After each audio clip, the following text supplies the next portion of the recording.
What's up, everyone? In today's video, I'm giving you a rundown of my new 2024 pedalboard setup.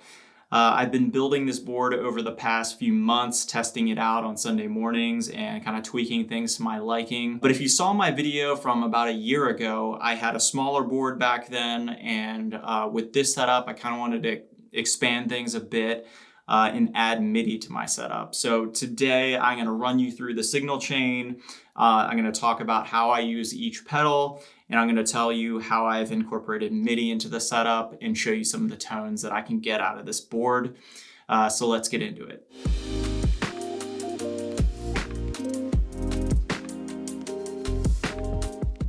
Welcome back to Sunday Tone. I'm Brendan, and before we jump into the video, take a second and subscribe to the channel if you haven't already. It helps us support the channel. And if you have any questions about this pedal board or anything I can answer for you, leave a comment below and I'll be sure to get back to you.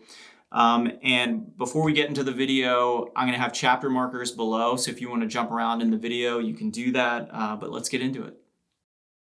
So for this pedalboard build, I wanted to kind of go with something new, something bigger. Previously, I had been using a Pedal Train Junior and kind of a pretty compact setup for me. And so with this, I upgraded to a Temple Audio Duo 24 board. I've got an input-output kind of module on the side, as well as the power module so that I can turn the board on and off right there. As well as just hook up my power right there. And below the board, I am powering this board with a CIOKS DC7. And the way I wanted to set this up was so that I could use this pedal board when I'm using amps, whether I'm here at home or I'm playing at church, or to easily use it with Tonex. And I have a dual Tonex little mini pedal board that I've done a full video on, so check that out if you haven't already, but I have that on the floor here actually right now. So I come out of this input-output module and I can go stereo to 2 amps, or I can go stereo into the Tonex, which I'm doing today, and then going into a Pinstripe Pedals DISO Plus and into my interface. Today, for this video, I'm going to be playing my PRS SE DGT, and I'm going to be doing a full video on this soon, but it's a great guitar for the price, and that's what I'm going to be using today. All right, so let me go ahead and talk you through the signal chain and kind of show you how I have things routed for this setup. So first, I come in here on the input-output module on the side, and I'm using all Creation Music Company instrument cables for that. And then from there, I come in on the side, go into the Peterson StroboStomp HD. And from the tuner, I am going into the Case Study Effects Studio Compressor. And then from the compressor, I come down here to the Browne Amplification Carbon X. And then from the Carbon X, I am coming into the Jackson Audio Optimist. From the Optimist, I run over to the Dunlop Mini Volume Pedal. And from the Volume Pedal, I am running over to the Line 6 HX1. And then from the HX1, I am running into the TimeLine from Strymon. And then out of the TimeLine, I come into the Strymon Cloudburst. Out of the Cloudburst, I am running into the Jet Pedals Revelation version 3. And out of the Revelation, I am running under the board and back over to the output of the module on the side here.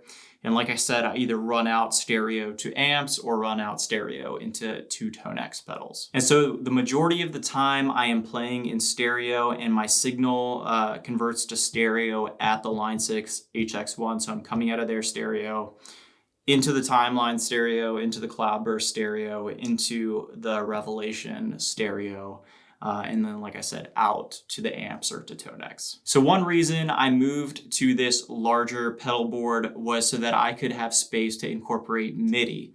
And on this board, I am using the Pirate MIDI Bridge 4 to send MIDI to the HX1, to the TimeLine, to the Cloudburst, and to the Jet Revelation.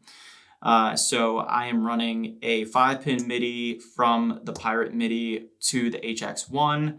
And from the HX1, I'm daisy chaining 5-pin MIDI into the TimeLine. And then for the Cloudburst and the Revelation, I am running separate TRS MIDI cables to those. So this just allows me to quickly pull up presets on all 4 of those pedals, depending on the song and the part that I'm trying to play. All right, so now I'm gonna run you through each pedal and kind of show you how I use each of them. And so starting with the Peterson tuner, I just really love this tuner for the size of the display, the ability to change the color and the brightness on it. It's super accurate. And I've just really enjoyed using it. I've used a ton of other tuners, and this is right now just my favorite to use, just for its accuracy, for the screen, and just some of the stuff you can do with it. And that's how it looks. You can see. So just a really great tuner. I think if you're on the fence about getting one of these, I'd highly recommend it. It's totally worth it. And so from there, we go into the Case Study Effects Studio Compressor, which I'll link to it, but I have a full video on this pedal if you want to hear more about it. So right now with that on and a little bit of reverb from the Jet Pedals Revelation, this is kind of what my clean tone sounds like.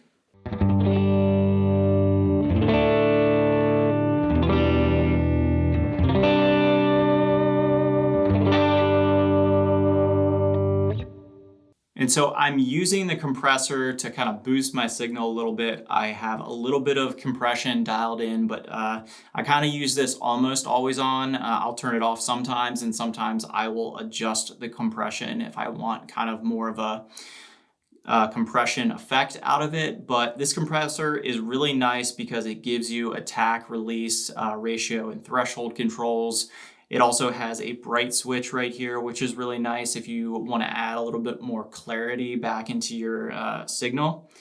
But it's a great compressor. I am using it right now to boost the levels a little bit. So if I turn off the reverb, turn off the compressor, this is kind of what it sounds like without anything on.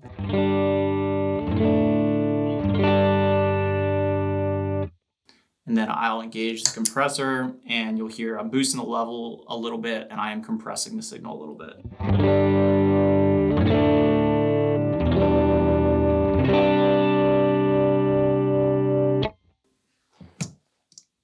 All right, and so from the compressor, we are running into the Carbon X, and on all of my boards, I've always loved to have a blues breaker style circuit. I've used a ton of different ones in the past. I still have the Morning Glory and the Golden Boy, but I was really excited for this one just because you get 2 of them in one enclosure. Just gives you more options, allows you to gain up the circuit, add some more compression, add just a little bit more beefiness, and just gives you more options to kind of stack with other overdrives. So this is what it sounds like. So I have this side kind of dialed in lower gain and this one a little bit higher gain. So I will kind of stack them together, but here's the right side by itself.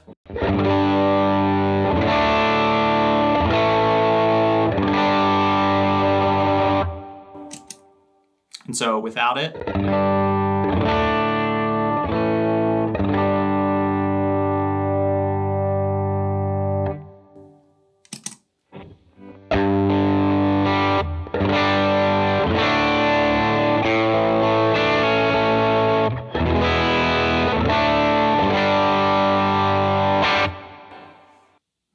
So if I stack the left side with it, this is the kind of sound you get.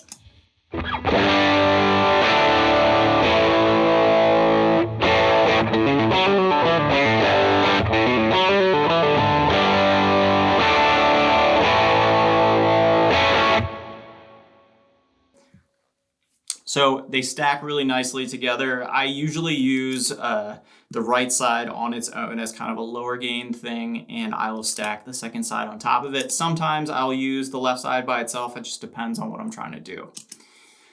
So I think the Carbon X is an amazing dual blues breaker style pedal. It sounds amazing.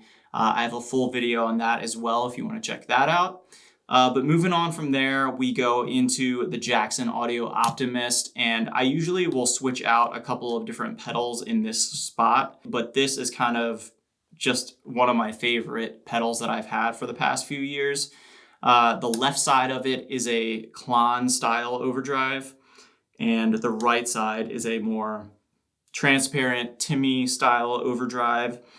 So you can get a nice mid push with the left side and overdrive 1, and you can get a more transparent kind of lower gain thing with the right side, and I'll stack them together sometimes, but I really love the left side, and this is kind of what that sounds like.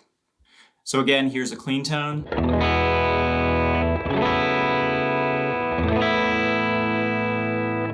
In the left side.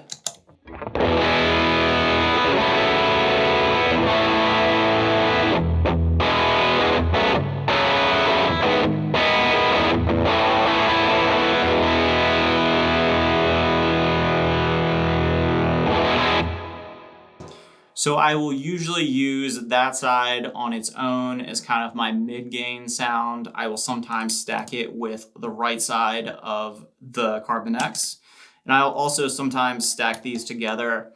Depending on the guitar that I'm using, I will use the right side on its own, but I usually will stack the right side into the left side to kind of give me some more gain. So here's what that sounds like. So left side on its own. And now with the right side running into it.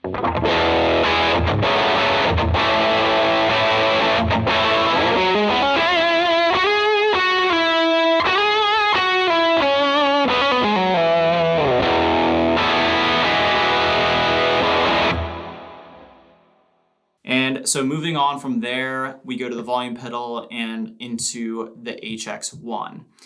In the HX1, I have a full video on that pedal as well. But I kind of use it as a catch-all Swiss Army knife on my pedal board. So I will use it for a second delay to stack with the timeline. I will use it for chorus. I will use it for the retro reel kind of lo-fi vibe sound. I will use it for trem, a bunch of different modulation sounds, but it is an amazing pedal. There's a ton of stuff you can do with this. And I'll kind of just scroll through different sounds depending on the song that I'm using. And what's nice about having MIDI with this pedal board is I can have 20 sounds in my HX1, and when I move to a new song or a new patch in my MIDI controller, it'll automatically pull up the sound that I want to use on the HX1. So super convenient. So right now I have a vintage digital delay pulled up, and this is what that sounds like.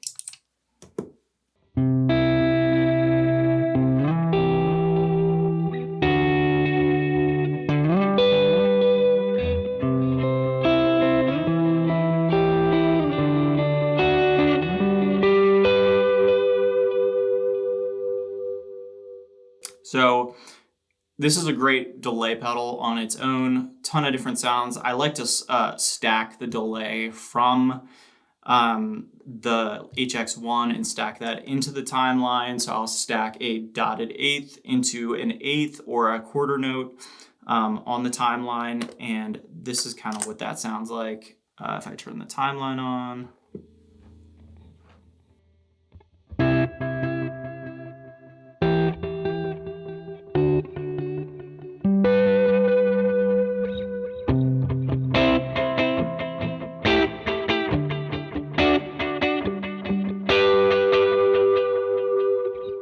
And so with the HX1, like I was saying, you can easily scroll to different sounds. So here is a chorus sound.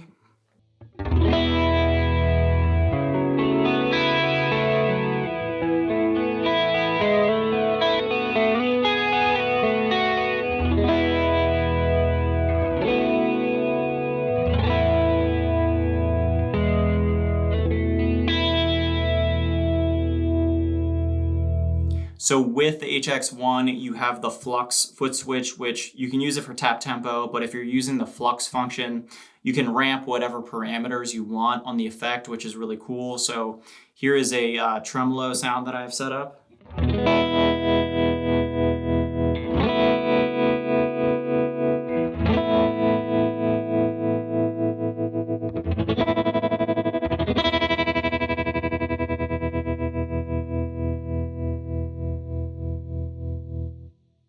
So you can get a lot of cool effects with that, whether you're using a pitch effect, a rotary effect, a tremolo, any kind of modulation. It's really fun to do for that. So next I run stereo out of the HX1 into the Strymon TimeLine, which I am using for a bunch of different delay sounds. By now you know a ton about the TimeLine, I'm sure. It's still a great pedal in 2024. It's got a bunch of great sounds that I love. I usually use either a tape delay, an analog delay, a digital delay, or some sort of dual delay. And right now I have a dual delay set up right here that I really like.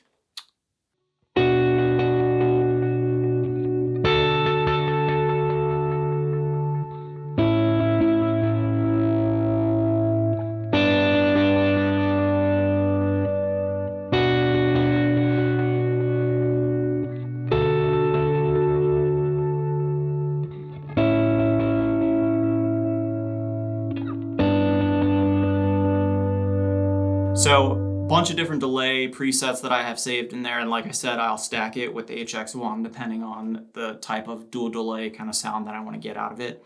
So coming out of the TimeLine, I come out stereo and run into the Cloudburst, and the Cloudburst I'm using for more kind of ambient, bigger, washier sounds. And if I turn off the jet revelation, which I've been using for reverb up until now, and I turn on the Cloudburst, this is kind of the standard sound I have with it.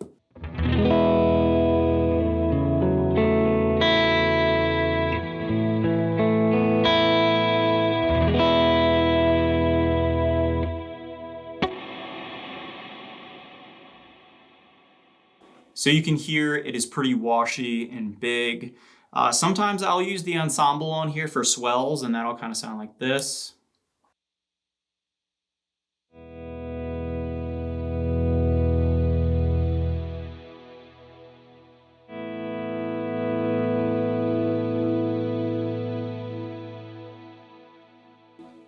So that can be really nice, and you can kind of turn it down, the mix of it, and kind of get it more subtly in there. But depending on the song or what I'm doing, I might switch that in.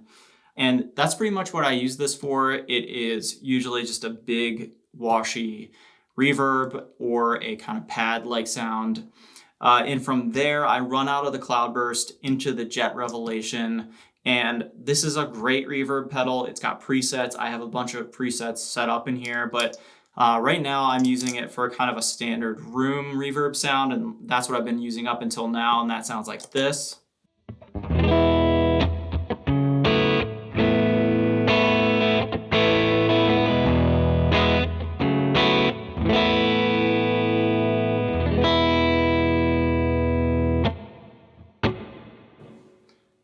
So you can hear it's a little bit of a smaller reverb. And so on the preset switch, I have a much larger modulated reverb setup, and that sounds like this.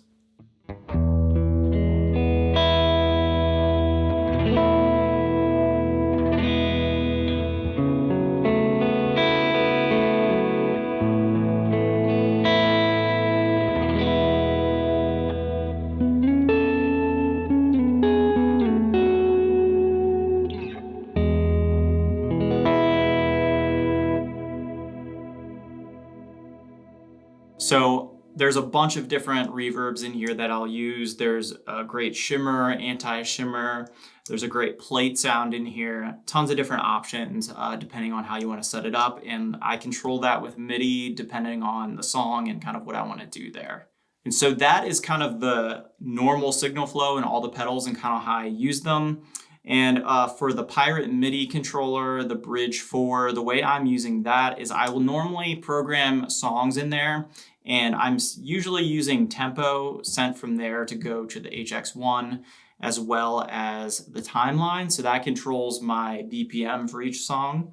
And so I will scroll up and down like that to the next song, depending on what song I'm on. And then I will sometimes program like verse, chorus, or ambient parts with some of these foot switches, and I'll use this foot switch for tap.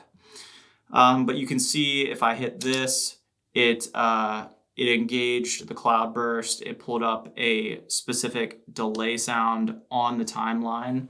And that's nice to just, minimize the amount of tap dancing. So I will kind of engage the part that I'm on there, and then the only thing I really have to manage is overdrive from these two pedals.